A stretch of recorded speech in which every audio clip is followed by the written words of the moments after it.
आज आपको हम बताने जा रहे हैं सुकन्या समृद्धि योजना के बारे में, क्योंकि आप ही में से कई लोगों ने कमेंट बॉक्स में अपनी राय रखकर हमसे इस विषय में जानकारी साझा करने की गुजारिश की थी। तो सीधा आते हैं मुद्दे पर।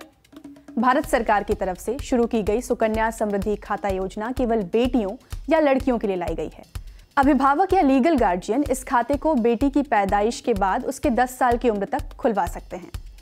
इस साल यानी साल 2021-22 के लिए ब्याज 7.6% है और ये रेट सरकार के निर्देशानुसार बदलते रहते हैं और ये खाता कम से कम 250 रुपये जमा करके खुलवाया जा सकता है।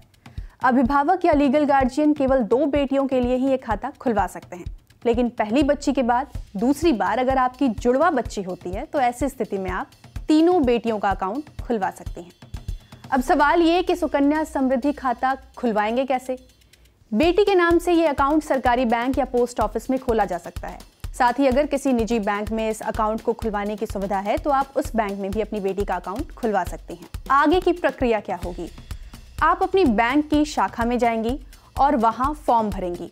इस खाते को खुलवाने के लिए आपको अपनी और अपनी बेटी के इन दस्तावेजों की जरूरत पड़ेगी। पेरेंट्स या लीगल गार्जियन की पासपोर्ट साइज फोटो, आपकी बेटी का बर्थ सर्टिफिकेट, पेरेंट्स या लीगल गार्जियन का पहचान पत्र या आइडेंटिटी प्रूफ, पेरेंट्स का एड्रेस या एफिडेविट। इसका फॉर्म बिल्कुल साधारण है, तो पूछी गई सारी जानकारी भर दीजिए। नेट बैंकिंग के जरिए भी इस अकाउंट को आप खुलवा सकती हैं। जैसा कि मैं आपको पहले बता चुकी हूं कि आप कम से कम 250 रुपये से अकाउंट खोल सकती हैं। खाता खुलने के बाद आपको अगले 14 साल तक रकम जमा करानी होगी और साल में कम से कम 250 रुपये तो जमा करवाने ही होंगे। आप एक साल में ज़्यादा से ज़्यादा 1,50,000 रुपये ही जमा करा सकती हैं। लेकिन अगर आप किसी एक साल खाते में कुछ भी जमा नहीं कर पाती हैं तो आपको पेनल्टी भरनी होगी और फिर आपका खाता चालू हो जाएगा। आप ये रकम कैश या चेक से जमा करा सकती हैं। अगर किसी कारण से खाता धारक की मौत हो जाती है तो डेथ सर्टिफिकेट दिखाकर खाता बंद करवाया जा सकता है, जिस पर आपको जिस महीने से आप खाता बंद करा रही हैं उसको मिलाकर ब्याज मिल जाएगा। वहीं अगर अकाउंट ट्रांसफर करवाना हो तो वो भी हो सकता है।